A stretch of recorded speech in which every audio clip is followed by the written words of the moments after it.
3, wind 090 variable.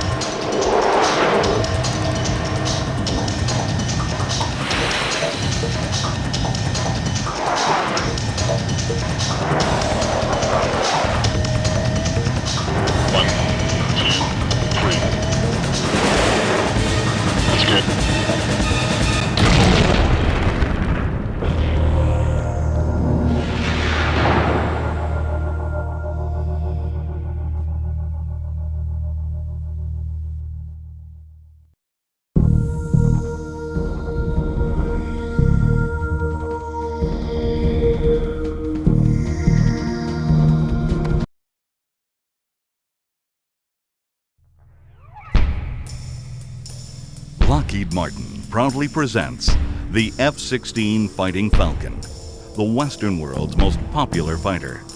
Exported to 18 countries, this deadly multi-role aircraft is built to be versatile and effective at less than half the cost of the F-15E Strike Eagle. First introduced in 1974, the F-16 fought to achieve its remarkable service record that includes 69 air-to-air kills and 0 losses. 250 F-16s were deployed in more than 13,000 sorties during Operation Desert Storm. At a 95.2% mission-capable rate, the F-16 was the most effective fighter in that war.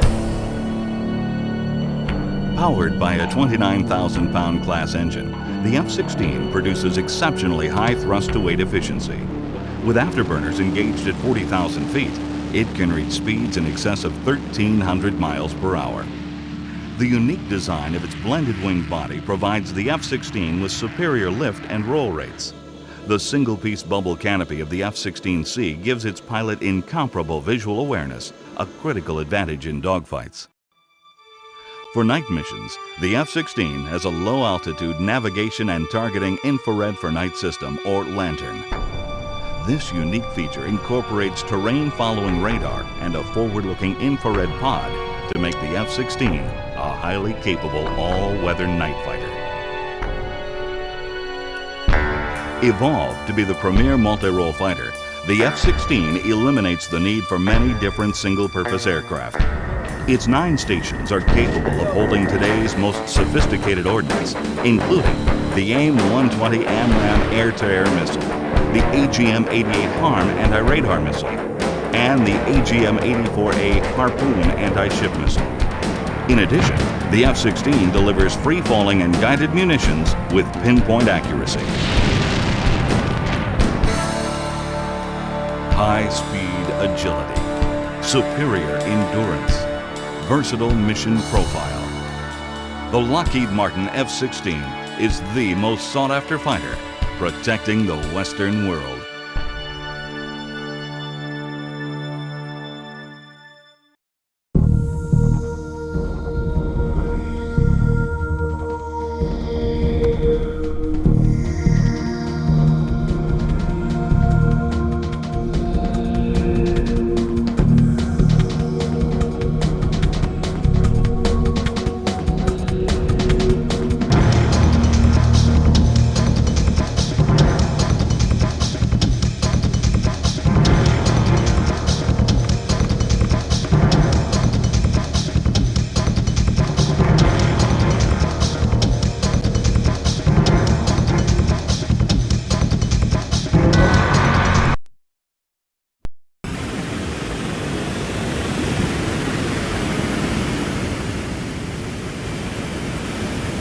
Welcome to Luke Air Force Base, Nevada. Today you will learn to fly the Lockheed Martin F-16 Fighting Falcon. Your first exercise is a simple check ride, so show me you can take off and fly this aircraft. Your takeoff speed is dependent on your loadout. The heavier the plane, the more speed you will need to get airborne. Your minimum takeoff speed is about 140 knots. Go ahead and power up your engine to afterburner. Pull back on the stick when you reach the takeoff speed.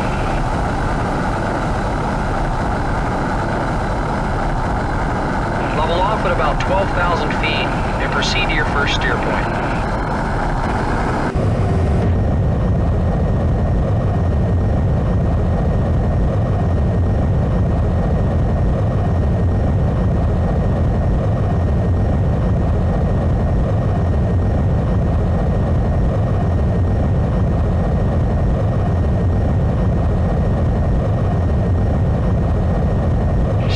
information is shown on the heads-up display. With no weapon selected, the HUD is in nav mode. The steering pipper shows the direction to your next steer point. When you are headed directly for the next steer point, the steering pipper will be perfectly vertical and will be in the center of the flight path marker. Instructions for the next steer point appear in the lower left-hand corner of the HUD. The time to reach the next steer point is displayed near the lower right-hand corner of the HUD. Just below this is a steer point number and the distance to it in nautical miles.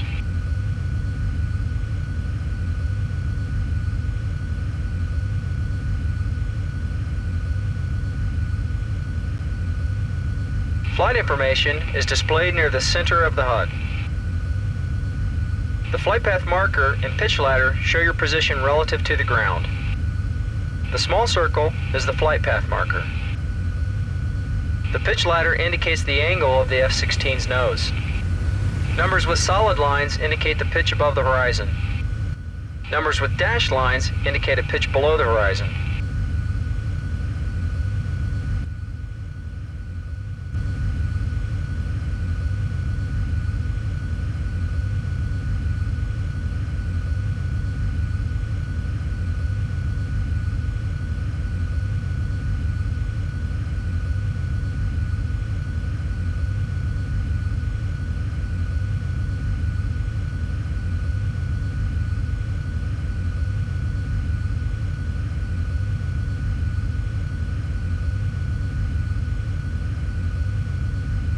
Your airspeed in knots is shown at the left center of the HUD. Just below this is where the HUD mode is displayed. The number at the right center of the HUD shows your altitude above sea level in feet.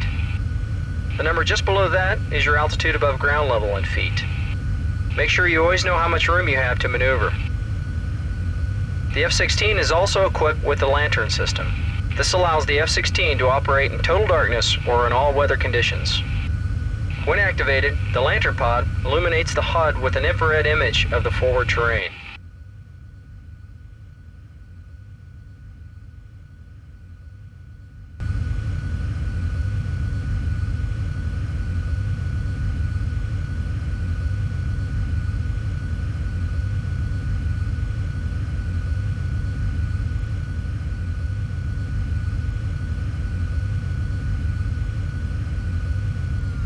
Additional information is indicated by the red letters at the lower right corner of the screen. G and F indicate that your landing gear and flaps are down. B indicates that your brakes are on, and R shows that your radar is turned on. The number shows the percentage output of your engine. Keep in mind that as you maneuver, the effect of gravity on the plane and your body is magnified. Pulling too many G's will cause the blood to drain out of your head, causing you to experience a blackout or G-lock. This begins to happen around 8 G's. Likewise, pushing too many negative G's can cause all the blood to rush to your head and you will experience a redout. Redouts begin to occur around -4 G's. Either one of these situations can cause you to lose consciousness.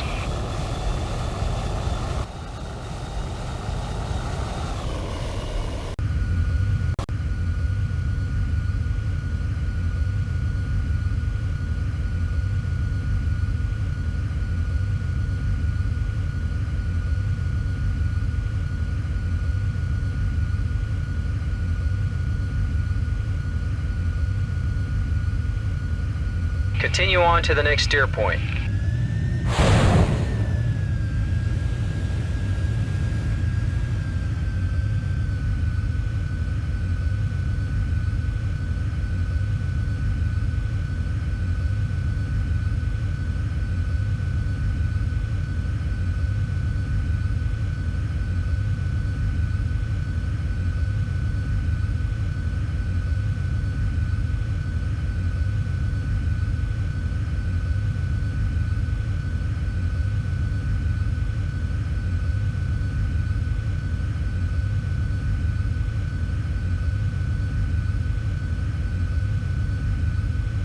Congratulations, that was your last steer point.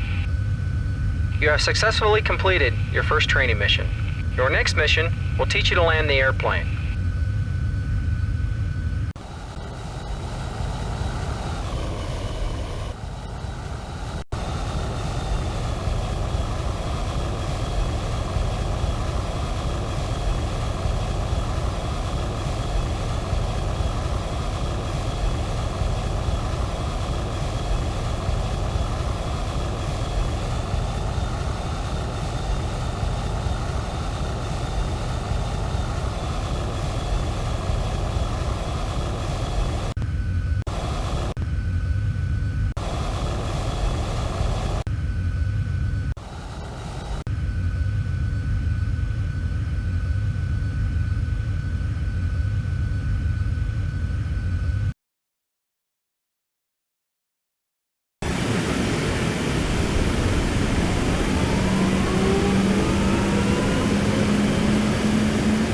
Welcome to Luke Air Force Base, Nevada.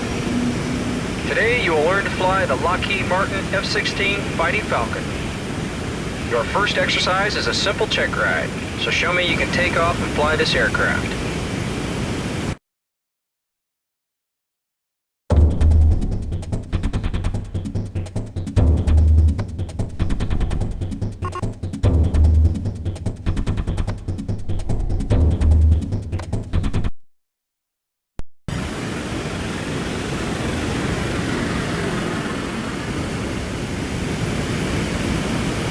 This next training mission will take you through a series of landings. Get up in the air and follow your steer points to the next runway.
The last two steer points before landing are most critical.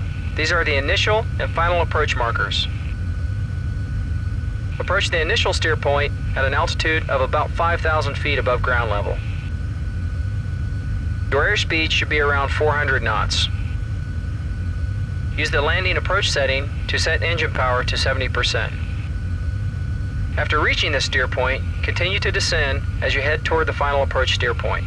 Your altitude should be around 1,500 feet and airspeed should be lower than 250 knots. Use your air brakes if you are going too fast. You must line the plane up with the runway while achieving the proper rate of descent and airspeed. Make sure the landing gear is down. You must do this manually. Your approach pitch should be about 10 degrees and your airspeed around 150 knots. As you touch down, keep the nose of the plane pitched up.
When landing, the HUD will switch to ILS mode. The Instrument Landing System, or ILS, can help you line up the plane properly. Air traffic at the bases is one way, so the ILS will only work if you approach from the proper direction. Your steer points will lead you to the correct approach path. The ILS will appear after you have started your final approach. It appears on the HUD as two lines, one vertical and one horizontal. You must get the two lines to form a cross in the center of the HUD, which indicates you are approaching the runway correctly. The vertical line is the localizer, which helps keep the plane lined up with the runway. If your plane is too far left, the line moves to the right of center. If you move too far to the right, the line moves to the left. The horizontal line is the glide slope indicator, which helps you approach the runway from the proper altitude.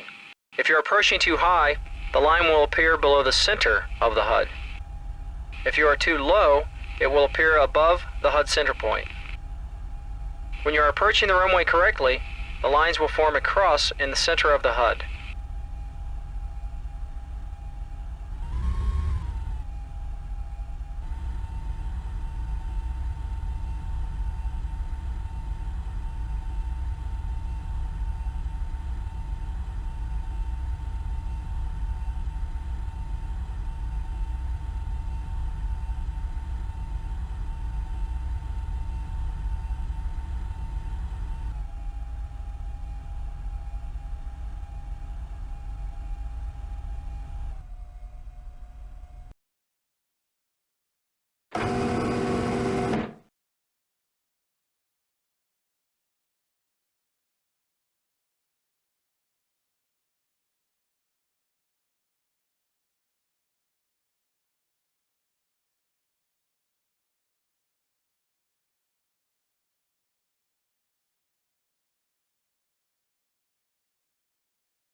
Good job. You have now completed the second part of your training. Move on to the next phase of your training or continue to the next runway.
Welcome to your third training mission. This lesson will teach you to engage in air-to-air combat. Take off and follow your steer points to the first encounter.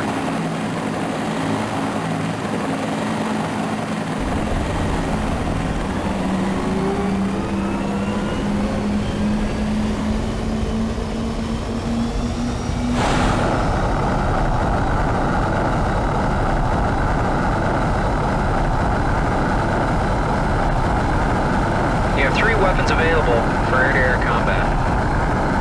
The AIM-120 AMRAAM radar-guided missile is your medium-range weapon. It is effective out to a range of 24 nautical miles. The AIM-9 Sidewinder heat-seeking missile is your short-range weapon. The M61A1 20mm cannon is good to a range of about 1 nautical mile. It will take some practice for you to become proficient with the 20mm cannon. Get ready for your first encounter. If you have attached fuel pods, you will want to jettison them to make your aircraft more agile.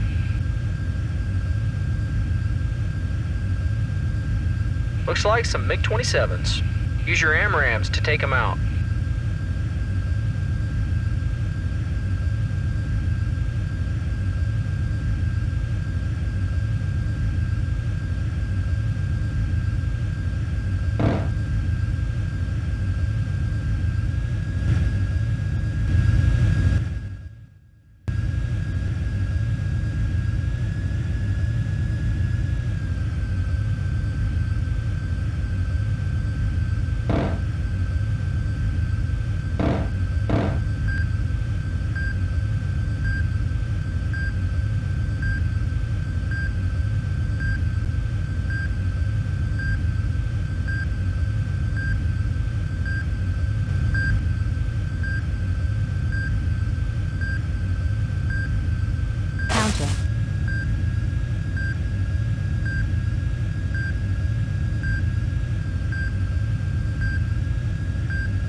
That's one.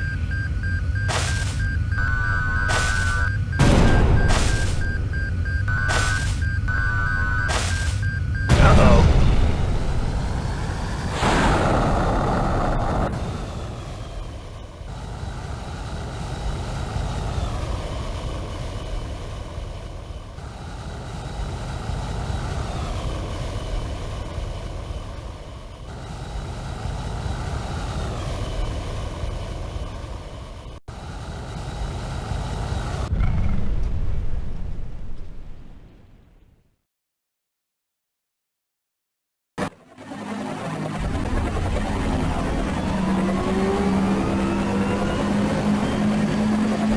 Welcome to your third training mission. This lesson will teach you to engage in air-to-air combat. Take off and follow your steer points to the first encounter. You have 3 weapons available for air-to-air combat. The AIM-120 AMRAAM radar-guided missile is your medium-range weapon. It is effective out to a range of 24 nautical miles.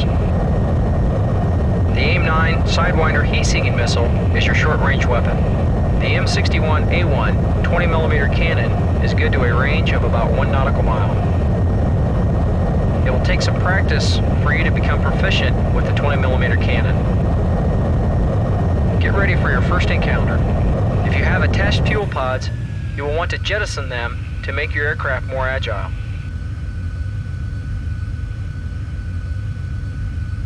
Looks like some MiG-27s. Use your AMRAAMs to take them out.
That's one.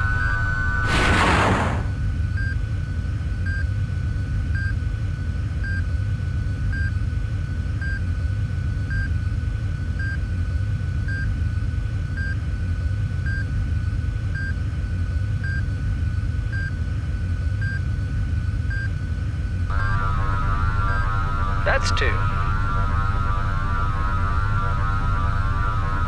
Important HUD information will appear for each different type of weapon you select.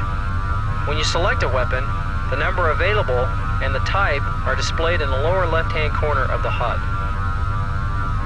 The F-16 targeting system can create and prioritize a shoot list for you. With air-to-air weapons selected, enemy planes will appear in the HUD with dashed boxes around them. The currently selected target will have a solid box around it. Information about the currently selected target appears in the lower right-hand corner of the HUD. This information includes the target ID, range in nautical miles, and rate of closure. When the currently selected target is in weapons range, a diamond will appear inside the target box. The vertical bar on the right side of the HUD shows the effective range of the weapon and the location of the current target. The caret points to the distance the target is from the aircraft. When the current target is in range of the weapon, the caret will point inside the box. Note that there is a maximum and minimum range for weapons. The targeting system will automatically select the next target in the shoot list. You can also manually cycle through the list.